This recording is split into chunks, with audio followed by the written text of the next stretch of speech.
And we are connecting, and we are not live yet. Please be on the right channel. Please be on the right channel. Okay, we're good. It was taking way too long. It was taking way too long to connect, and I was worried that I had the wrong stream key in for the wrong channel. Guys, hello everybody, and welcome back to another live stream. Guys, I have no idea how viewership's going to be in the middle of the day for MMA, because usually, if anything, for MMA, I stream like really early in the morning or really late at night. Now, what we're going to be doing today is we're going to be reacting to a video that I've wanted to watch from Lucas Tracy for a little while, that being the worst kind of MMA fans. And actually, I wanted to react to this and get on this because, one, I had a little bit of extra time today, and two, tomorrow I have a video scheduled about people switching up on the fighting nerds completely, and, you know, kind of like how the MMA fan base just acts in general. So we're going to be talking about the worst kind of MMA fans. I've been holding off on watching his video. I like Lucas Tracy. I like what he has to say, and I have no idea what kind of fans it is going to get into, and we are going to be spinning this into its own actual video because not a lot of people like to watch live streams after they are done, so we're going to be publishing this as its own structured reaction video. So for that reason, I'm only going to be reading chats out loud, anything that comes in that's related to, which is in the pinned comment right now, any kind of talk about fighter fan bases and the video that we're reacting to in general. I'm going to work on getting more OBS scenes for me to be kind of like all over the screen and actually get the chat on screen too, because I would like to make this eventually a big type of thing we can do with community, because a lot of times you guys can be pretty funny. Plus, I'm going to be looking into incorporating community stuff within the Twitter videos that we make too. But with that being said, let's get started with this video over here. I know that Lucas is probably going to have a ton of stuff over on the screen, so I don't know how my face cam's going to go, but we're going to be working with it. Hey, Tommy, good to see you, dude. Good to see you. Welcome, welcome. Perfect timing for the stream over here. Let's get into the most annoying or the worst kind of MMA fans. Let's hear what Lucas has to say. It's time to talk about the most annoying kinds of MMA fans. Now, we're not going to be talking about specific fighter fan bases, but we're just going to be talking about different kinds of MMA fans that we've all interacted with. Okay, that's that's tough, because when I was talking about how I have a video coming out tomorrow about MMA fans, I was more so talking about the fans in general, you know, how everybody's just kind of switching up on the fighting nerds. Coyote and Mauricio Rufy lose, and all of a sudden, like, oh my god, these guys were always frauds. That's kind of the angle that I went, so I don't know if Lucas is going to start going in kind of that same path. But then again, he made this video like what, about a month ago, so it's probably not going to be touching on the fighting nerds. You get my point. Let's hear him out. That are just annoying, man. And the first one that we are going to discuss is the famous "you would never say that to his face" fan. Yeah, dude, Nate Diaz is the perfect fighter for this. Oh my god, it's so true.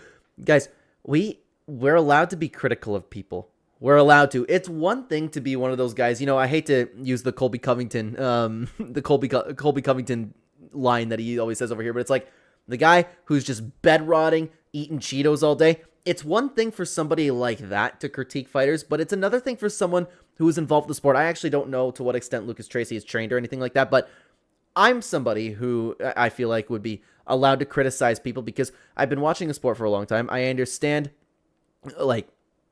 different styles, I understand fighters, and on top of that, I've spent the vast majority of my life participating in MMA, so I can see things, and I'm allowed to critique things, but it depends on the person.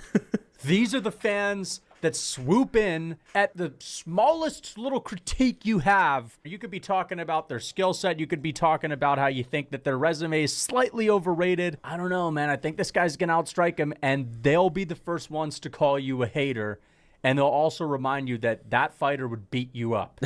Like, yes, every single UFC fighter under the roster would kick my ass. I'm allowed to be critical of them. I'm allowed to do that. We're allowed to do that. And it just goes to show, like, Nate Diaz is the perfect example for this. It's just like particular fighters and their particular fan bases, they get, like, so behind a guy. They're just, and what's weird is, like, the Diaz brothers are people that you can critique until, like, the end of time. There's a ton wrong with what they do in the octagon. Nate Diaz goes in there, pretends to clown around because he's no longer capable of actually performing at a high level. And everybody's like, oh, yeah, Nate Diaz is so sick. Nate Diaz pointed Leon Edwards' face. No, Nate tried to finish Leon Edwards. He tried and he couldn't do it, so he started clowning around. And everybody just constantly defends that. It's the perfect fighter for what Lucas is saying here. As if that invalidates your criticism. I could be talking about how I think that this guy's win is a little bit overrated, and they'll say, dude, stop being a fucking hater, asshole. This guy would beat your ass. Like, dude, we're comparing these guys to other pro fighters. If I'm not a fighter, I can still talk about the sport. Like, actually, how about you address the criticism? You can really compare that to anything. I can talk about lights and I don't need to be an expert on them. You know what I mean? It's a horrible comparison, but you get my point. We're allowed to be critical of things. It's just the people that I mentioned that I don't feel like should be criticizing is, like I said, the people bed rotting watching UFC every weekend. What could they possibly know about? But then again, even then, maybe they pay enough attention to be able to critique. But you get my point. There's a line in the amount of people that could criticize fighters. How about you address my statement? It's pretty obvious that this guy would beat people up. Like, so fucking what? You know, I saw like this post of John Jones is going to get this special belt sent to him because the UFC is going to glaze him for his career. And he had a great career in the octagon. I get it. Dude, there's no way they're going to send John Jones a special belt. There's no way. Don't do that. There's no way they're going to do that. If anything, no.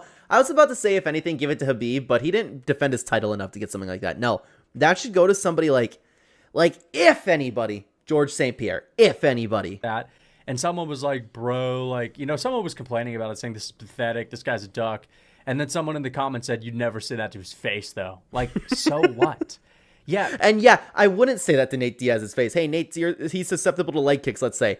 I wouldn't walk up to Nate Diaz and go, hey, Nate, you're leaving that leg a little too heavy on the front leg there. I bet you I could kick it. Who would say that? Because if you said that to his face, he'd probably slap you. Like, okay. And, you know, you're going to get punked. What does that prove? If I want to critique Nate Diaz and I think his boxing is a little bit overrated, or maybe I think he's got no pop, just because Nate Diaz might beat my ass for saying that, if I said it to his face, doesn't mean it's incorrect. It doesn't mean it's an incorrect statement. It's very well said. I have nothing to add to that last part there. That's extremely well said. You may as well just forget the responding, forget the statements. You may as well just come up to me unprovoked and tell me, yo, Nate Diaz would beat you up. Like, yeah, no shit. No shit. You get my point. These guys are the worst.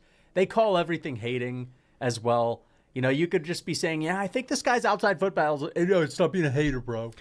I don't know if they're the worst, to be honest with you. You can get into like specific fighter fan bases. Like if you're talking about fans of like Nate Diaz fans and not MMA fans in general, then I could point to like maybe prime Alex Pereira fans, but that's just off the top of my head. Oliveira fans can get pretty toxic too. But for like the way fans behave, I would have to go with the people that constantly switch up on fighters. And again, that's a video that I'm releasing tomorrow about that. It's just you want to follow whatever fighter's winning and you don't care who they are. I think that's very strange. Don't be a hater, man. You know, if you're rooting for one fighter over the next, those are also guys that'll call you haters. They're kind of similar. Let's get on to the next one. The refuses to acknowledge greatness fan. Okay. These are the worst. These are the worst. These are the ones that piss me off the most. Fans that can never accept greatness. Yes, we're talking about Topuria. I just don't understand why. Hey, Tommy says basically bandwagon fans. Yeah, those are the... I don't understand behaving like that. I don't get it. I like fighters for a variety of different reasons, and whether or not they win or lose really has no effect on that. Not behind this guy right now. No matter how great Topuria proves he is, no matter how unbelievable and otherworldly his performances are, as soon as a fight ends, they'll act like nothing ever happened. They didn't just witness the skill that was on display, the level of competition that was dominated as well, and they'll just immediately go, Arman beats him. Topuria flatlines Arman. Yeah, I don't get those people either, man. I don't get those people either. I think it's... Well, actually, I get them a little bit because I feel like it comes down to, you know how it doesn't have to be revolve around MMA. There's a lot of people who are chronically online who, and a lot of people commenting on these types of things are pretty well chronically online if they're like hating to that extent.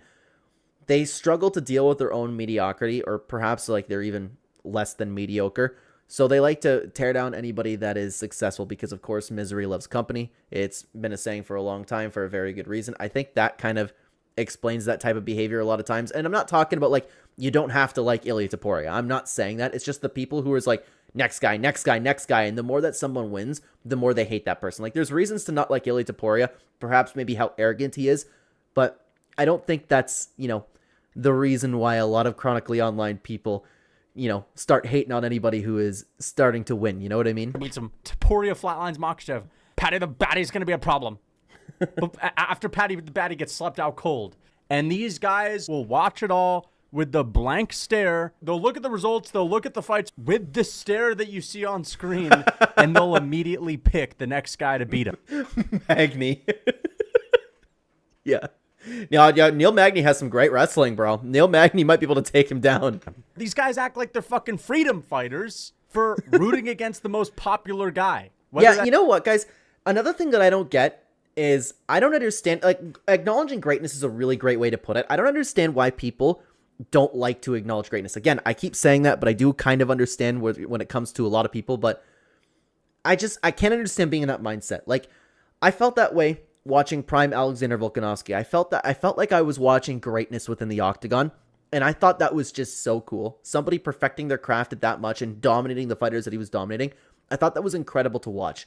It's cool that somebody could be like that great at fighting, and I do believe that Prime Alexander Volkanovski was the greatest fighter of all time. I think that's cool to see. That's Ilia Topuria or Alex Pereira. You're a patriot. You're a freedom fighter. Yeah, if you root against the guys that are actually the most fun, that everyone's getting behind. And the problem is there's a lot of people like this. Oh, there are a lot of people like this. And Tommy says it's because people want to be different sometimes. Yeah, that's true too. And they like the attention for being different as well. No matter how impressive, no matter how once in a lifetime someone's skills and dominance are, these guys are going to sit there with a blank stare, watch it all unfold, and immediately start glazing the next guy up. Remember when Armand was being hated on and Armand was being talked about as someone that doesn't matter? Fuck Armand, bro. Get to the back of the line. That's true. They did do that, and all of a sudden we need somebody to beat Ilia Topuria, eh? There's only one guy left. What happened to that? That was only a couple of weeks ago. Well, and not only do they just care about Armin now, they're actively Armin Sarukian fans. Like, oh yeah, I watch a Jackson podcast all the time. They're boys with Armin Sarukian. Since Topuria destroyed Oliveira, now all of a sudden Armand Sarukian's like the most popular fighter in the lightweight division. And everyone believes in Armand, and everyone believes he's going to destroy Ilia Topuria. I just don't understand it, dude. It's the same thing as the people that pump the brakes. I still think a takedown here and there is going to wear him out. People are still saying, imagine when he fights a wrestler. No one's actually tried to grapple him, though. Nobody. Yeah, I haven't really come across that, but I'm sure that people do say that about Ilia Topuria. And Ilia Topuria has shown to be a very capable, well-rounded MMA fighter who can, and he's probably going to continue knocking out all of our favorite fighters.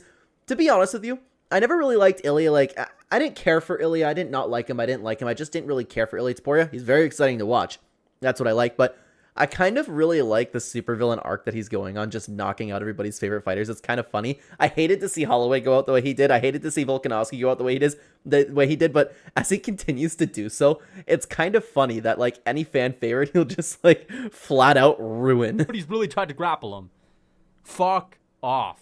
I'm not saying you can't pick Armand, but I just don't understand. Like, you see Topuria doing what he's doing, and then a lot of the fans that were just hating on Armand are immediately saying, I can't wait till Armand destroys him. Dude, this is such an easy fight. He's ducking Armand. He's ducking Armand. Armand's going to destroy him. Yeah, and it's just people looking to, like, obsess over somebody already good, and they want to see somebody successful fall. It really boils down to that a lot of times. I've seen people say that he hasn't fought a wrestler. Really? I'm sure that I've come across it. I probably just ignored it, to be honest with you. And yeah, I mean, he's displayed some pretty good ground game so far. Ilya's actually very, very good. I'm not saying you got to root for every fighter that's doing well. I get that. But come on, it's getting to the point where you're not even rooting for Armand because he's your favorite fighter. And I like Armand Sarukian. I used to dislike him. And this isn't even about Armand, but it's getting to the point to where it might not even be a fighter that you actually like that much. You're just going to be rooting against and constantly picking against, despite actually having good reason for it, the fighter that is doing the most incredible thing in the sport. Now, and then when you pick that fighter, and if that fighter happens soon, it's like, I told you guys, I told you, Arman Sarukian was the dark horse of the division, and I've been saying that since 2008. Armand's a great fighter, I get that. He beat Oliveira, he's a phenomenal fighter, he's entertaining, but his performances are nowhere near as impressive and as dominant as Ilia Topuria. Okay, Armand scraping by a decision against Oliveira. Clear win, by the way, but it was a competitive fight. Armand Sarukian is like going to a decision with Mateusz Gamrot. Topuria is knocking out Max and flatlining Volk. I do think that Arman Sarukian has a great skill set to... out of the entirety of the lightweight division, he might be the guy that's most likely to beat Ilia Topuria. I just don't think he will. I'm trying to run through any other fighters that might have a chance against him. Like, I'd pick Ilia Topuria to beat Islam Makhachev after what we just watched. The dark horse is ranked number 1, I know, right? But they're gonna act like They're going to act like they were fans of Arman Tsarukyan before he was even in the UFC. Yeah, I don't think that anybody else in the lightweight division right now, I mean, obviously everybody stands a chance. It's a very, very good division, but I'm talking like Fiziv's on a roll. I don't think Fiziv would be Ilia Topuria. I think it's literally Arman Tsarukyan that has the best chance. And Max Holloway at 155, maybe. Yeah, actually, Max at 155 I would like to see, to be honest with you. And you're sitting there and telling me that Arman's the next guy that's going to destroy him? Like, at least if you're going to pick Arman, say, yeah, but this is a scary fight, man. This is a scary fight, man. Right? Say, I think Arman might be able to do it, but damn, is he? They won't even say that. They won't even acknowledge that Topuria is that good. They'll just say Topuria be the one to watch fighter who's not that good. No, it's so true, dude. I just, again, I can't understand being in that mindset. Actually, that's a perfect chat for what comparison to what I'm saying, bro. Do you miss Prime Izzy? I miss watching Prime Izzy. I was never a fan of Israel Adesanya. I never really liked him, but he was fun to watch. Like him on the rise up, man. There was some serious skill in that octagon, and that's another thing. Like, I recognize that Israel Adesanya was a special striker.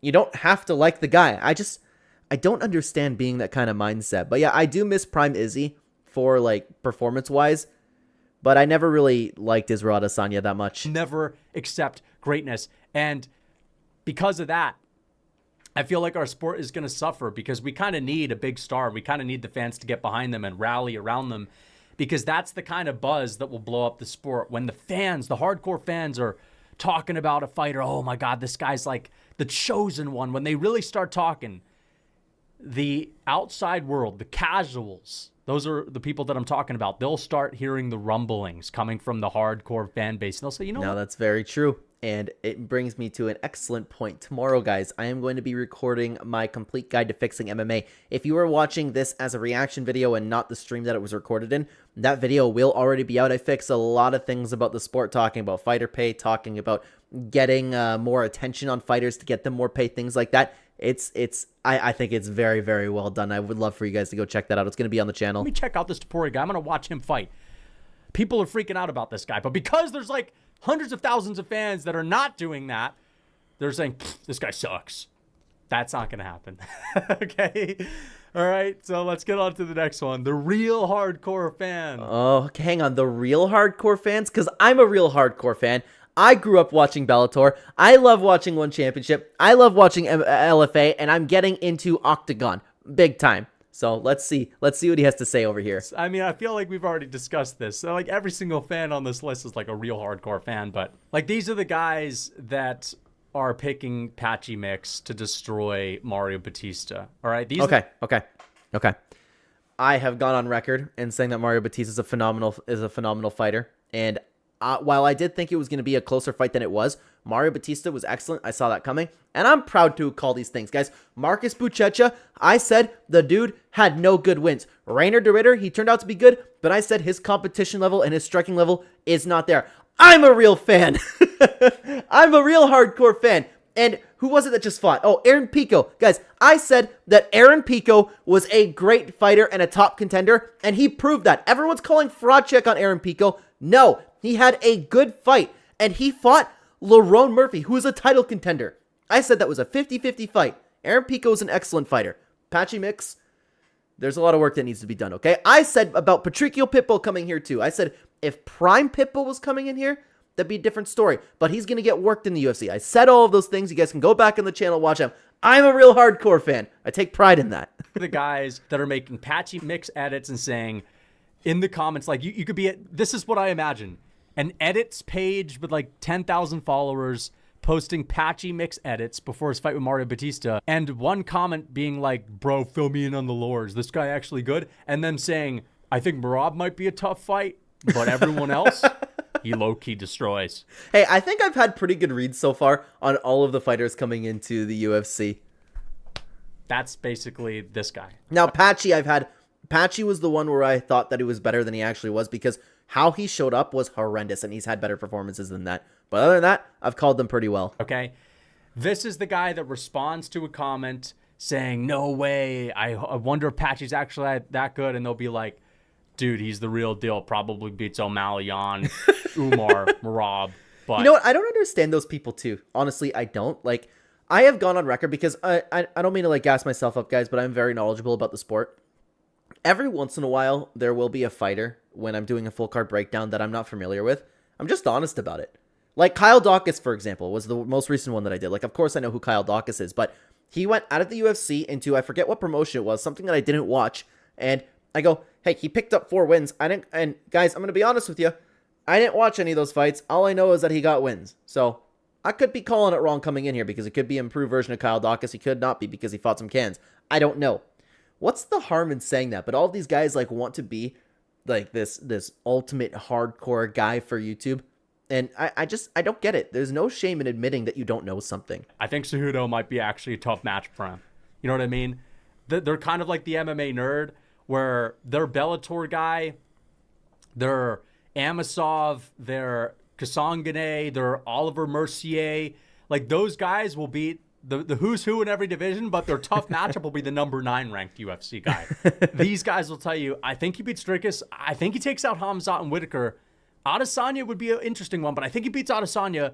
But Vettori is actually going to be the big problem. I think Vettori's a bad stylistic matchup. Dude, this is actually how people behave. It actually is. Now, off the top of my head, I do think that one championship has excellent talent, and that's something. And what sucks is they got 2 fighters, and again, De Ridder exceeded my expectations. He hasn't performed like I feel like he's improving. Okay, to be fair, but he hasn't performed like that well over one championship. It's just the matchups were, better for him. Okay, but Buchecha wasn't somebody who was really anybody of anybody. Like, he had really good top pressure. Like, that's something that stood out about him, but he didn't even show really that in the UFC. I think One Championship has some excellent talent. As again, I'm a viewer of One Championship. It's my favorite organization to watch. They have some excellent talent over there that I would like to see in the UFC, especially in the lighter weight classes. And what I'm seeing now is that Octagon, and that's why I was excited for Kieta to fight, because I've seen a few of his matches, and I've been learning a lot more about the Octagon fighters over there. I think that they might have the best chance, other than One Championship, to compete inside the UFC. LFA is tough because you have some real bad fighters over in the LFA, but every once in a while you'll have a fighter with a ton of promise. Like, I know Sean O'Malley and Alex Pereira are both in LFA, things like that. Like, I can't think of another fighter off the top of my head, but there's been a lot of talent to come out of LFA, but the winning over there is a little bit tough. I think fuck you! Fuck you! Okay? These guys are the worst. And listen, I can see it through it all the time. They just want to be... Sorry, I just read that. Probably had Patchy Mix in their MMA Mount Rushmore. The hardcore in the room. They want everyone to know that I watch Bellator. They want everyone to know, because this is what it is. 99% of people don't watch Bellator. We don't watch PFL.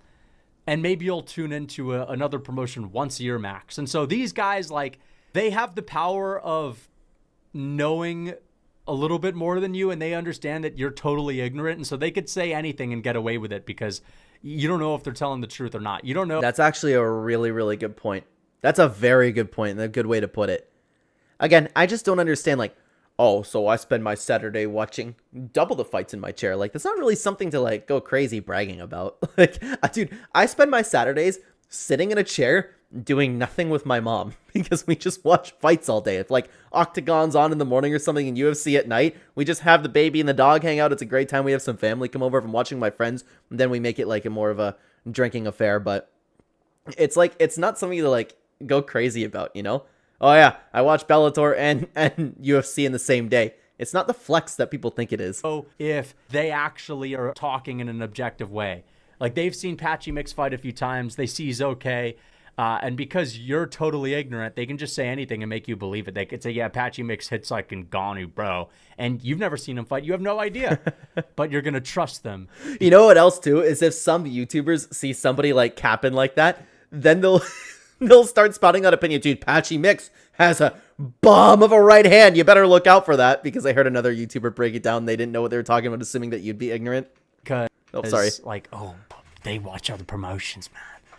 Yeah, sure. Dude, Patchy Mix, I knew he was going to get fucking destroyed in the UFC. Now, I like Patchy Mix because he was talking some shit. I actually like Patchy Mix, and I'll be rooting for him. But, like, I knew he was going to get beat.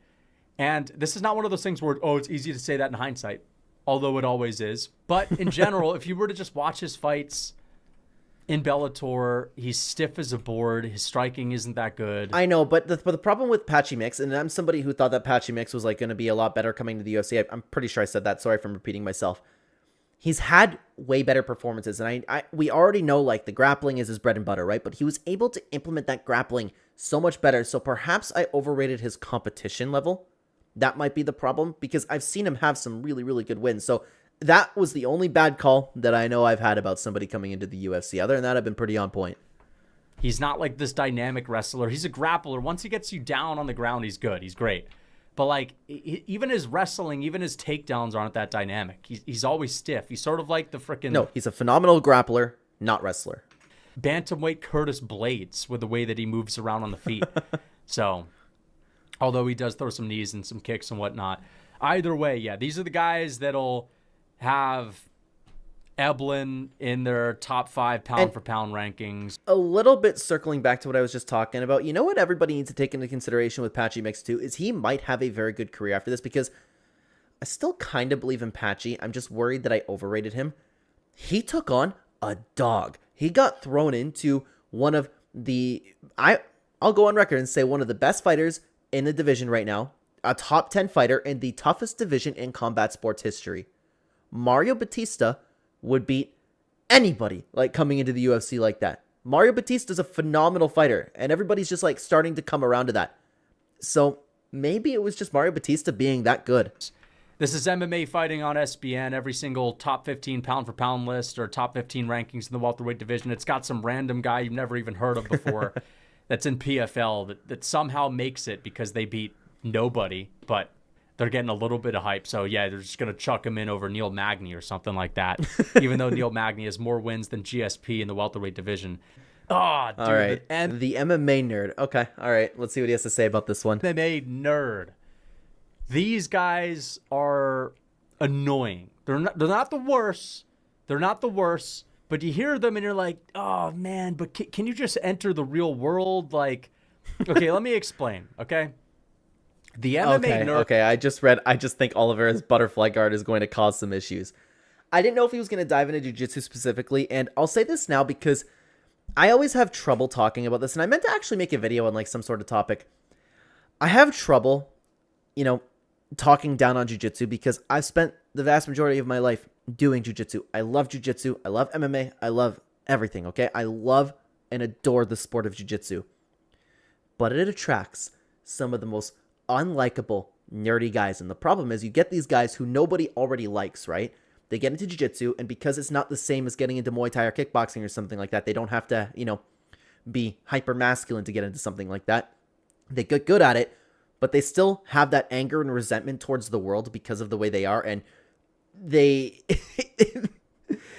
they end up with being those training partners that like have to assert dominance over you because now they are actually capable of doing so, and then they'll walk around life being even more unlikable because they do jiu-jitsu. I hate talking down on jiu-jitsu with all of my heart because I love it. It just attracts such unlikable people sometimes, man. I didn't know if he was going to get into the MMA nerd saying that. These are the guys that are always picking the wrestler and the grappler to beat the striker. Okay, no matter how impressive the striker is, they'll say, yeah, but the pressure of the wrestler, and I just think it's a stylistic bad matchup. And sometimes it is. Sometimes it is, but these guys, 99% of the time, they're picking the wrestler, they're picking the grappler. It's the hardcore take. But I feel like it's kind of normal to pick grapplers for a certain amount of reasons. Maybe he's going to expand upon it a little bit more. Tommy said that, damn, that's so specific. No, actually, it's not. It attracts a lot of people like that. I'm not talking about like one singular case. I'm sure that there's a lot of people that can relate to something like that. I'm sure. It attracts such unlikable people. There are phenomenal people I've met through jiu-jitsu, phenomenal training partners. I love them to death. But there's enough bad actors that it attracts. You don't get those same guys. Like, if you get somebody... Like, the problem is if they did kickboxing or Muay Thai, they wouldn't be able to last, right? But jiu-jitsu, you're kind of careful like that. And then they become like it's I don't want to compare it to anybody. I don't want to sound rude. These are the guys that like to say, nope, but the boring fighter is actually the best fighter. They're always backing the boring fighters. But it's also, this is a different segment of the MMA nerds. They're also the guys that just get too deep into the weeds. You could see let's say Ilia Topuria. Ilia Topuria could go out there. He could flatline Islam Makhachev. He could flatline Arman Tsarukyan. He could move up to welterweight and flatline Jack Della Maddalena. And then he could be booked to fight like Sean Brady or something after flatlining 3 of the best fighters on the planet. And they'd be saying, but Sean Brady's clinch game is actually a little bit difficult. I think this is a really bad match. The thing is, it's a combination of people who want to just like look good in hindsight in case it happens, and people who want somebody like Ilia Topuria to lose, or so. And I don't personally do this, but I've noticed this with people because I'm somebody who loves MMA. I've loved grappling. I've done MMA, kickboxing, and Muay Thai throughout my life. I love all 3 of those things. And I've noticed that people, like, let's say they just do Muay Thai, for example, they're more inclined to pick a Muay Thai guy. They're more inclined to be interested in breaking down their favorite Muay Thai fighters. So they're more likely to notice something good about their Muay Thai that they do because they're familiar with Muay Thai. I think it comes down to a little bit of that as well. Yeah. You know, the same people that were picking Oliveira. Nope, this is a bad matchup because Oliveira's little butterfly guard game. Oliveira's little butterfly. Yeah, fucking right, dude. Okay? You know, these are the guys that are, these are the guys, they do a little bit of training. They're getting too into the weeds, right? Or they overrate. Oh, this is another thing that they do. You know, I'll stop him there because there are a lot of times within MMA that people forget that it's just a fight. And sometimes, like, all you need to say is, like, yep, Rumble Johnson's right hand. Rumble Johnson just needs to connect, and I think he will. Sometimes people break things down a little bit too much. And I experimented with a couple videos back in the day, which I should get back into because it's fun. It was full card breakdown videos, but not thinking too hard about it. And it's, like, basing things off of, like, oh, yeah, Weili Zhang is actually a capable fighter and her opponent's not, so I'm going to pick Weili Zhang, stuff like that. Sometimes we get a little bit too deep into it. There are fighters that we all think, okay, this guy's a little bit overrated, but for example, Adesanya is like an example. I've always said Adesanya is a bit of an overrated striker, but the MMA nerds will look at Adesanya just because he has good technique, and they'll say, no, but Adesanya is the best striker. They don't care about the results. They're just looking at the technique. And yeah, they definitely go overboard with it sometimes because there are people out there who will analyze like the feints that Israel Adesanya was doing against Yoel Romero. No, Israel Adesanya did not want to get cranked by Yoel Romero and vice versa. Yoel probably didn't want to get countered by Israel Adesanya. That's it. It wasn't this high-level chess match. Sometimes fighting, quite often actually, look at Dricus du Plessis. Fighting is more than just technique. Fighting is also durability, it's heart, it's your ability to impose your will, it's confidence, it's cardio. Everything that I just said, he just said it in a better way, to be honest. The Dricus du Plessis is a perfect example. It's strength. There's a lot of different things that go into it. The MMA nerds are only about styles and technique. And, that often is something you got to look at. But, stop nerding out, man. Okay? This guy's going to flatline your fucking grappler just because he hits hard and he also has pretty good technique. And just because he's got a good ankle pick. Who gives a fuck? Okay? He's going to get knocked. They bring up a lot of things. Like the butterfly guard's actually a good example there because how often do you see a butterfly guard? Which is always strange to me because, and obviously this is because I'm not a professional fighter, right? There are times in MMA that I've hit sweeps of the butterfly guard, right? I'm always curious as to why some things don't work in professional level MMA. Something like the guillotine makes sense. I hate when fighters constantly go for guillotines because they're too sweaty. It doesn't work. It rarely works unless it's the beginning of the fight. Otherwise, it will rarely work. You need to be like a Brian Ortega. You need to have that kind of squeeze, okay? There's a lot of things that I would like to see more of, like techniques like omoplata. Every single time my back hits the ground, I'm working for an omoplata, and I can get that done in the training room, but obviously it's not a professional level, and I want to know why some submissions like that, why something like the butterfly guard doesn't work at the professional level. I don't know. I truthfully don't know, because there are things that I like to do, but I never see it inside MMA, but maybe it's just easier to buck out of mount or something like that. It's a bad example, but you get my point. Now, all right, and that's it. Now we're on to he's too big for him fans. These are the densest, in the worst way. They're not density maxers. These are the densest, most obtuse fans, okay? They haven't caught on to lighter man skill. Okay. This is fair. It's fair to assume that if you have two professional athletes, that the bigger one will win. It's understandable, but For those of us who have been watching MMA for a long time, we do understand that there is such a thing as a lighter man's skill. Their divisions are better. They're better fighters. Their technique's better. They're going to be faster. They might have better cardio. But it's understandable to think otherwise. Listen, I understand that when all things are equal, or you got, a guy like Eddie Hall fighting Mikey Musumeci, obviously it makes a huge difference. But we're talking one weight class to the next. That's it. Just 10 pounds here and there. Yeah, and oftentimes, like, the guy coming up in weight, when you see them face off, there's, like, no size difference there. And sometimes the guy in the lighter weight class is bigger. Listen, these guys worship pounds. I mean, if you think about it, it's actually really silly, especially taking into account the upper weight classes. Like, I'm thinking about Pereira moving up to heavyweight, and just hearing a UFC fighter in an interview being like, Gon? Ooh, that's tough, man. Gon's going to be bigger than him. I just think Gon takes him down and mauls him. It's a different battle up there. It's a different battle up there. And oftentimes the battle is actually easier because the fighters there aren't nearly as good as the weight class below it. But, I mean, there are always fighters, too. If you're asking a heavyweight about that, obviously the heavyweight's going to be talking about, like, why the heavyweight division's so great, right? Like, no, it's not a different battle.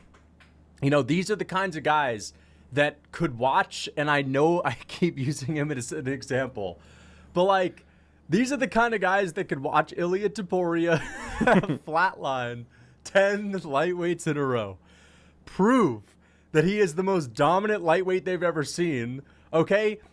Manipulate fighters at lightweight with never before seen power, sending them flying out of the fucking octagon. But because he fought at 145 back in the day, and because he's short, as soon as he crosses into the welterweight division...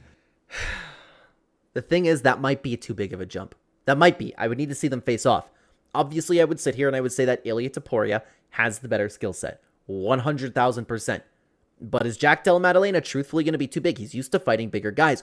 2 weight classes is a big jump. I would need to see how he performs at welterweight. Automatically, the universe changes, and all of a sudden, he is not effective.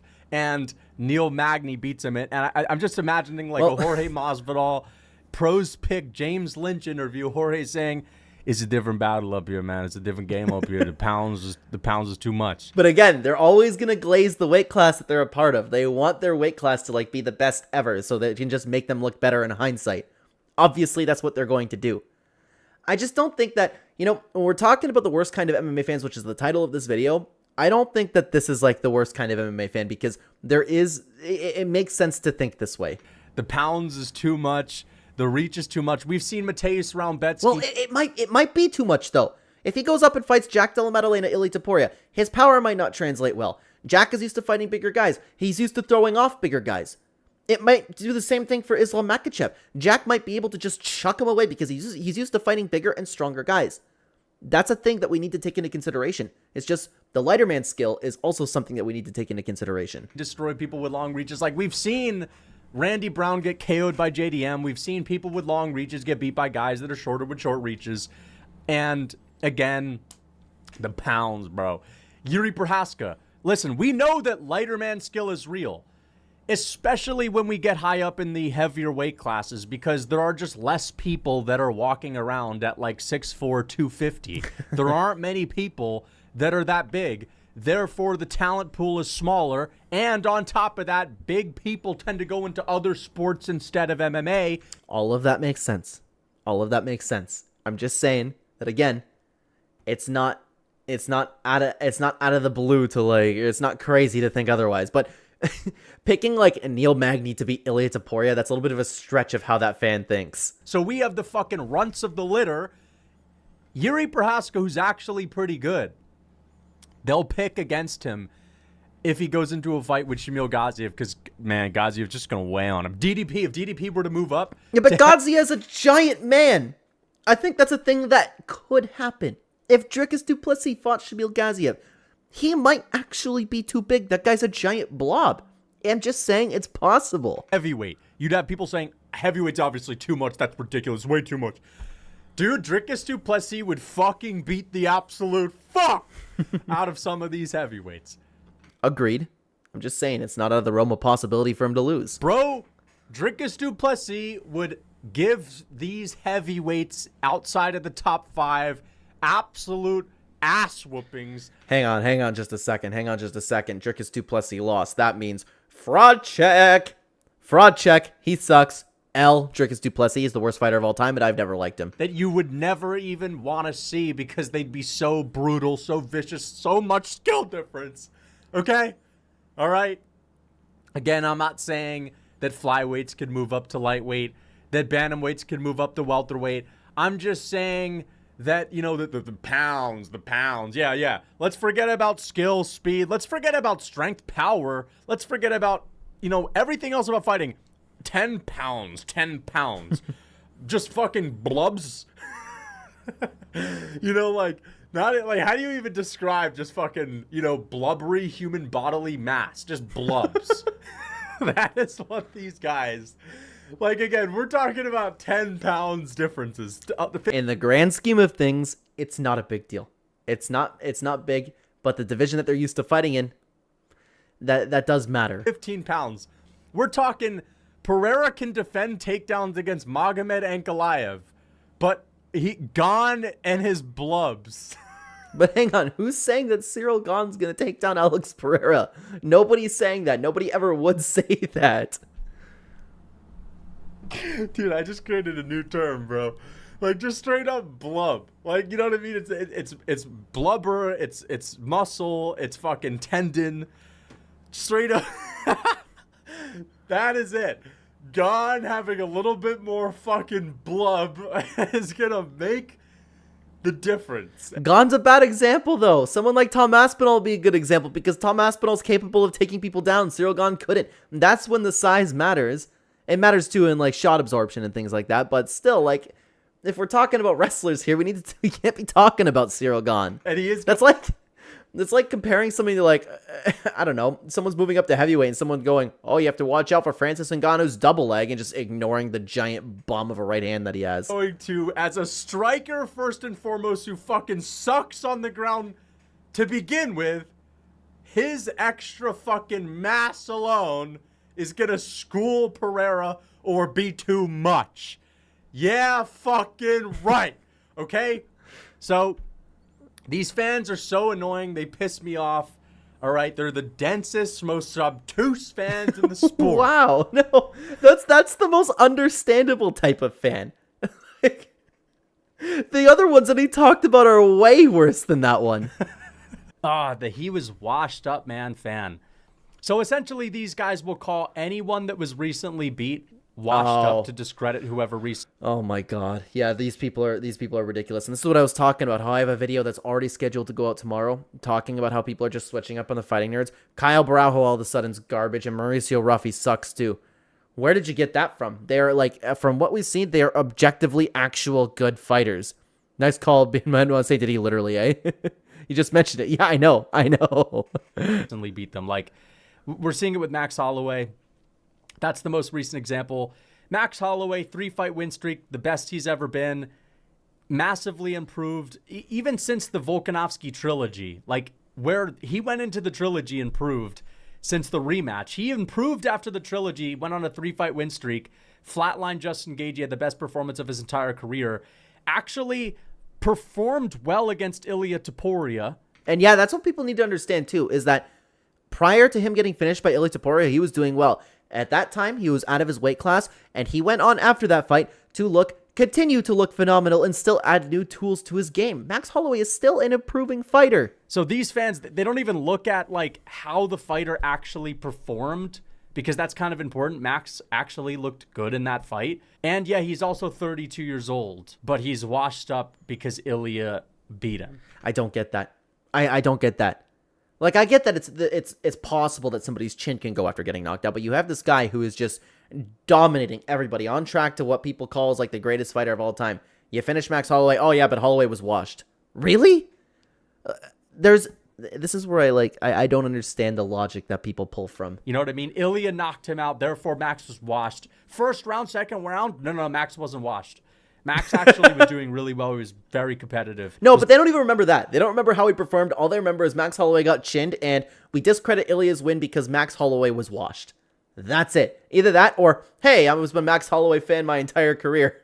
Gets knocked out. Nah, that guy's washed. I never liked him. Looking awesome. You know, if it wasn't Ilia Topuria in the cage that night, Max Holloway probably beats every single featherweight on the planet, maybe except Volk. But yeah, third round, as soon as Topuria throws his right hand right before it connects, Max is automatically washed at the age of 32. Yeah, sure. Okay. But you know what's not all right? Rocking around the summer with the... We're going to have to skip this part over here. Yeah, I know. I'm just... It's just Lucas taking a dig at the people that are critiquing Ilia. I know. I'm just using that as a recent example. Actually, yeah, he has been talking about Ilia Topuria this whole time, but he has been making good points, to be honest with you. But like, you know, there's a difference between being slightly declined and washed. Not even Oliveira's washed. Oliveira's slightly declined, and he just got destroyed because he has no defense, and he's never had defense. It's not. Oh no! I hope that this music isn't copyrighted.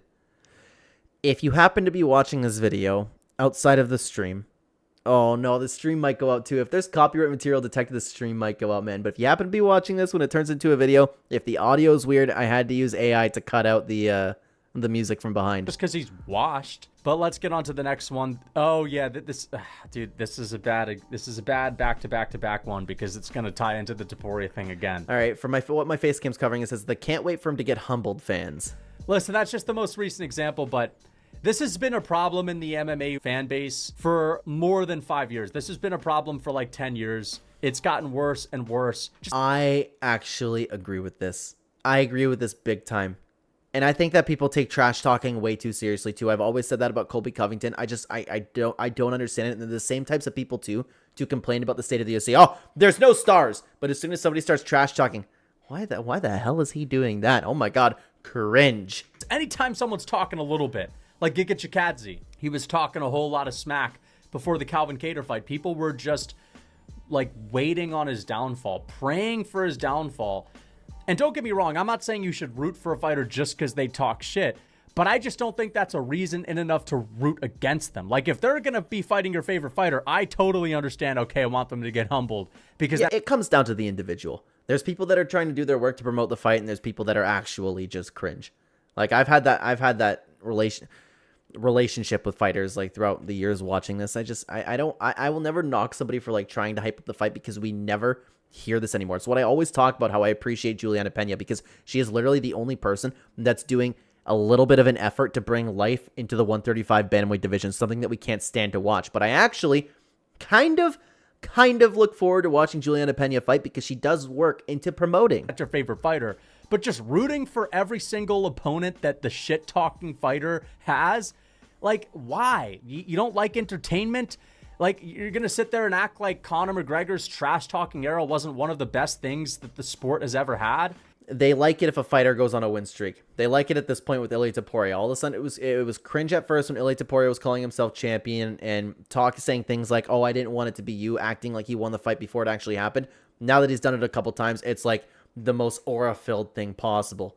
It's just people liking to follow winners again, which is very strange because there's a big group of people that like to only follow winners, and there's a group of people who like to just constantly tear winners down. It's so strange to me. I mean, come on. The trash talking era was what blew up the UFC. Like, you'd be lying to yourself if you said that you didn't enjoy the hype that McGregor brought to the sport. And maybe you were rooting against McGregor against Khabib, and maybe you really did want to get him or see him get humbled or whatever. And sometimes I could totally understand that. But the sport needs more personalities, and that's one thing that we're really missing these days. Again, don't get me wrong. You don't have to root for everyone that's talking shit. It's okay to want them to get humbled every once in a while, especially when they're fighting your favorite fighters, but we really have a lack of personalities. Remember, now we just look at these fighters and we call them cringe. I don't understand that. Like, and I will always say this too. Like, people have a legitimate like disdain for somebody like Colby Covington. I don't take him seriously. Yeah, he's just throwing names out there. Come shots funny. Like, I don't care. At least he's putting in work to, like, promote the fight a little bit. And at least he's getting people invested to a point where they want to see him lose. But, oh, dude, that's so nice. Good Noodle MMA. That's very generous. Thank you so much for the super chat. Yeah, but where does Kevin Lee fit into all this? Hey, Kevin Lee was a fun trash talker. I always got excited for a big Kevin Lee fight. That's a very generous donation. Thank you very, very much for that. I appreciate that. It means a lot. But yeah, I miss Kevin Lee. I miss the Kevin Lee trash talk era. He's another guy. Like I was talking about Juliana Pena. People looked at him and go, oh, cringe Kevin Lee. Cringe Kevin Lee. But no, he's been putting in work. I always liked watching Kevin Lee fight, and it's sad to see his downfall a little bit. But I do love the Kevin Lee fit into all of it memes. But thank you again for the super chat. In the 2010s, the late 2010s especially, any fighter that started talking a little bit of trash or they went to the press conference in a three-piece suit, the fans would rail on them. They'd say, you're a wannabe McGregor.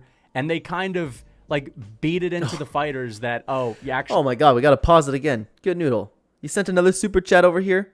That yeah, I know his mama got tickets. Exactly, dude. One of the greatest press conference moments of all time. But dude, that's more than generous. Thank you. You did not have to send another super chat. I really appreciate it. And guys, something I'm going to be looking to, because again, we're going to spin this stream around and make it into a video. I'm going to look into getting the chats on screen available for everybody too, because we have that over on the Clen channel, depending on if you're coming over from another channel or not. We have that. It looks great. It's awesome. So I'm going to look into doing that, as well as actually bringing my webcam to other parts of the screen, because right now I only have like the two flip-flops right now.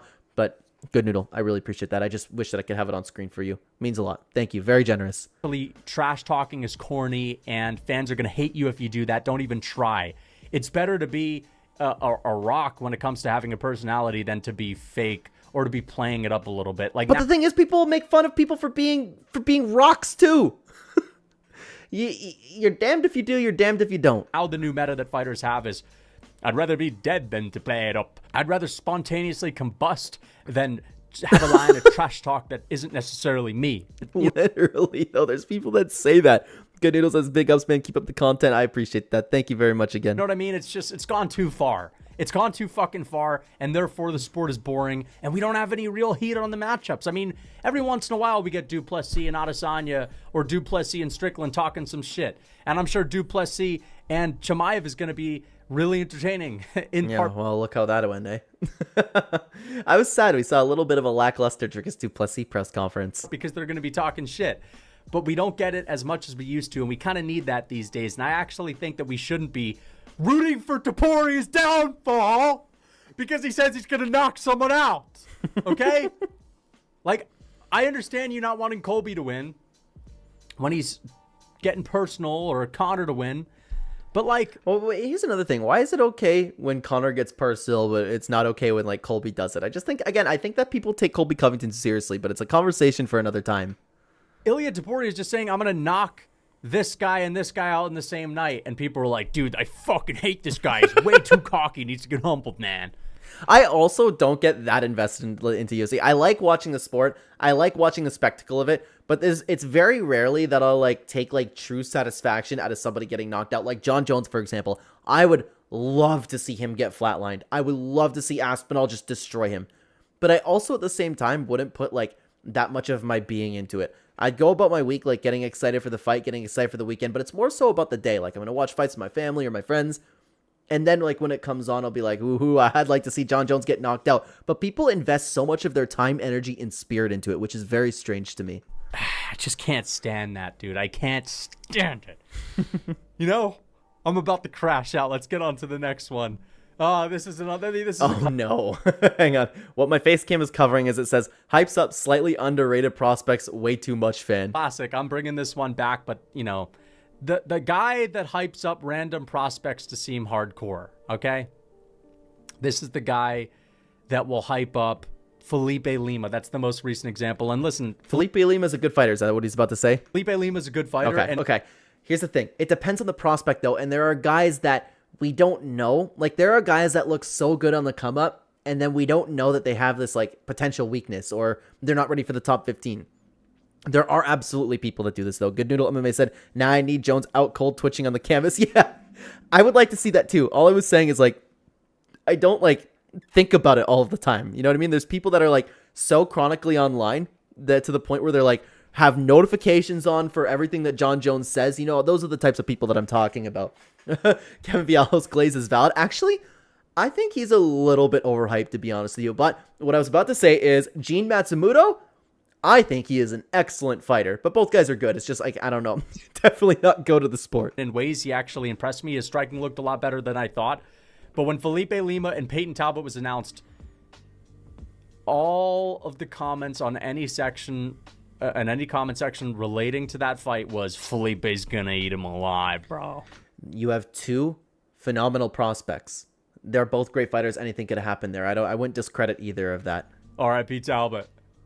Bro, R.I.P. Talbot, man. Felipe Lima had a little freaking pit-pat decision against Dude, you can insert that with any prospect. Doodle said, people forget, man. Kevin Vallejos is a marauder. Johns. People they'll forget, be saying, man. Oh, R.I.P. this guy when they're booked to fight Gene Matsumoto or whatever. You know what I mean? Hey, Gene Matsumoto's going to be a top 15 fighter. I will stand on that. You get booked to fight Kevin Vallejos. R.I.P. It's like, come on, dude. They're not that good, okay? I would understand. The only time you should be saying R.I.P. this guy is Ilya if it's Taporia? against like someone that's been proven, like Okay. my tech Oldby. If he fights a random guy, you could say R.I.P. I agree with that. I think that's fair, and there are a lot of people who really want to just like look hardcore, like we were talking about the fans earlier. Hi, Sunny baby, who's a good girl? You're awake now? Hi, baby. You good girl, eh? You good girl. He dominated him, fan. Oh boy, here we go. Dominated him, fan. Now these are the guys that will call anything a domination, especially when it has to do with some wrestling. Like Magomed dominated Alex Pereira, or Merab dominated Umar Nurmagomedov. It's just there's a lot of people who just remember the outcome of a fight, like Ilya Taporia versus Max Holloway being a prime example of that. Nobody remembers that Max Holloway was actually like working a little bit. I'm not saying that he was winning the fight. I'm just saying that he was performing pretty well. People don't remember that, and they just remember the end result. Like, those were actually close fights. Magomed, it was not as close as the Merab and Umar fight, but still a close fight. But Merab and Umar, I understand that people love rubbing it in to the Dagestan fan base and the Habib fan base, but that was not a domination. Yeah, I actually thought that Umar Nurmagomedov won that fight, and I get a lot of pushback when I say that, and I still have not rewatched the fight. I plan to next time that Umar or Merab fights, but my first viewing, I thought that it was 3-2 for Umar. But people look at that screenshot of Merab, like, with holding Umar's head down, and then all of a sudden it's like, yeah, Merab just toyed with him. Boxing fans do it all the time. The dominated him fan, I totally believe that. I'm not as involved in boxing, to be honest. I just think it's thrown around way too loosely. But let me think of a domination. Domination is like Whitaker and Kelvin Gastelum. Whitaker, Marvin Vittori. Don't get me wrong, those are definitely dominant performances, but it's just like, that's weird that that's what he went to at first. I was thinking like something like Habib versus Edson Barboza type situation. Domination is when someone is completely outclassed, hardly has any moments. Domination is like Adesanya versus Paulo Costa. Okay, domination is Volk versus TKZ. That's domination. A 48-47 where every single round is actually kind of close. Even a 49-46 can sometimes be competitive. Like Umar Nurmagomedov versus Corey Sandhagen. Umar may have schooled Corey on the feet, but I wouldn't consider that a domination. A domination... Yeah, I mean, it's just a classic case of people misremembering fights or like choosing not to remember that their guy struggled a little bit in a fight. Good Noodle says Taporia versus... Oh my god, Taporia versus Emmett was a ridiculous domination. Yeah, holy. And yeah, basically Chimaev's entire career winning too. On the numbers by like 30 strikes a round. You're getting a couple knockdowns here and there. You're getting entire rounds of control time with ground and pound, and you're landing great nasty elbows on the ground. That's domination. Merab versus O'Malley, round 2 or round 3. I think it was round 3 in the last fight. That's domination. So, yeah. But even then, if you pick like one round, unless you say, okay, this person dominated in this specific round, I don't even think that you could pick a round in a competitive fight and say, oh, okay, that was a dominant performance. That was domination. I think people are throwing around the term domination way too much. Like Ngannou versus Gane. I could already see, if I bring that fight up, that's the classic example of where people would say Ngannou dominated Gane. What do you mean, Gane? There's no way people say that. No, you know what? I totally believe that people say that. It's just like I haven't seen that one personally. Got dominated in that fight, got dog walked. Even though Gane arguably won the fight, and the rounds that Ngannou won, he won by heavy breathing on Surreal Gane. But let's get on to the next one. The recency bias fan. You're looking at him. Some people are going to say I'm that guy, especially when it comes to the GOAT list. And oh, that's a fair take. That's a fair take. Lucas Tracy GOAT list. But yeah, the recency bias fan is not one that I'm a big fan of, to be honest. I'll be honest. I am definitely guilty of some recency bias, 100%. But I'm also talking about fans that just look at the last result and they'll say things like, oh, this guy's washed. I mean, like Holloway loses, he's washed. Whitaker loses, he's washed. This guy wins, he's going to destroy the next guy. You sort of understand what I'm saying. Like Khamzat Chimaev destroys Robert Whitaker. we know how good Hamzat is. Whitaker sucks now, right? Or Ilia Topuria flatlines Volk. Well, Volk's never been that good. I hate that, man. I hate that so much. But I will say, like, the recency bias has some, like, fair implications when it comes to fighters that are on the upswing. Like Alexander Hernandez being a good example right now. Like, I'm very high on Alexander Hernandez right now. He's always been a little bit of a hit or miss guy, but I think that he is an improving fighter. So when we're talking about recency bias, I take his recent performances into account, and that kind of changes my opinion on the upcoming fight that he has. So when a fighter's doing well, I think recency bias is something that you could take a look at. But there are so many people that just like look at any fighter who gets finished or loses one fight. Max Holloway, again, being a good example, as Lucas Tracy said, and all of a sudden that fighter sucks. One ZB1 said Clen is a jack of all trades. Yes, sir. Yes, sir. Good to see you here. You know what I mean? These guys are just looking at the results. They're not watching the actual fights. They're not looking at the level of competition necessarily. Just you take a loss, you suck now. You win, you're the best thing since sliced bread. And you guys give me crap for that as well. Because every time I do a recap, the new GOAT list is whoever won on the recent card. So I mean, to be honest with you, I thought that there was just a little bit of rage bait that Lucas Tracy does, and I'm not above that idea, okay? Because he's a pretty smart guy. So I don't know. That's what I always thought about the GOAT lists. Listen, I'm guilty of it. Even though I think I'm pretty objective with my GOAT lists, I'm not gonna sit there and say that I remember people getting mad at him about Armin. I don't remember where he put Armin. I'm going to assume what Good Noodle's saying. Armin at 15 is insane. I'd have to really sit down and think about my greatest of all time list. I think Armin could be like top 25. I do. I think he's a very, very, very good fighter, but I'd have to sit down and think about it. Not susceptible to being biased when it comes to recency bias, okay? Of course, maybe if there's something that I'm falling for when it comes to problems with the GOAT list and whatnot, it's probably a little bit. But anyway, guys, that is it for this. That was a fun video, man. It's something that I wanted to watch. If you guys don't know, if you guys are just have been following the channel, I have for every single channel that I have whenever something interesting comes up on my homepage, I try not to watch it, and I put it in a React Soon playlist. And if it's a long video like this, I'll do it on a stream. So I'm glad we got around to watching this video because I thought it was very fun. I liked particularly talking about the Nate Diaz fans. That one was pretty funny, but I thought it was a great video. I appreciate you guys spending your time over here. Let me read what Good Noodle said over here. Armin could be a top 30, but he just doesn't have the name value other than Charles and Dariush. Yeah, I would agree with that. It'd be one thing if he got the title and started defending it, but in top 30, I wouldn't mind at all. Like, yes, Joaquim Silva and Alvarez could be insane wins, but with time to come. But right now, they just aren't in a good spot. I can get behind that. It's just looking at Armin, we know he's a great fighter. That's a problem. But you're right about the name value not being there. But hey, you know what? He might get that title. He might end up being a GOAT. But top 30 safe. I would ballpark top 25, but again, I'd have to sit down and actually think about it. That'd be fun to do for a stream one day, or fun for do a video as well. Make my own GOAT list. But every time you make a GOAT list, you know you're going to receive some backlash. But guys, I am going to call the stream there. Actually, it's perfect time to wrap up this video because my baby is coming home in 10 minutes. She's at daycare today. My wife's picking her up, and we're going to spend some time together. I'm excited. Had a very productive day, guys. And again, look out. Tomorrow, I will be recording my complete guide to fixing MMA. It's a video that I'm very excited for, put a lot of thought in, fixing fighter pay, all those things. So I'm recording it tomorrow, and it'll be out the following day. So look out for that. We'll also have the full card breakdown coming up. Thank you so much for spending your time over here. Your time is very valuable. I appreciate you over here, and Good Noodle especially. I appreciate your super chats. It's very generous. Means a lot. And for everybody sitting down, and sorry, I just read a text. For everybody sitting down, spending some time over here. Like I said, your time is very valuable, and I appreciate you spending it over here, guys. Thank you so much for being here. We already have a betting guide video up if you have not seen it. Take care, everybody. Thanks for coming.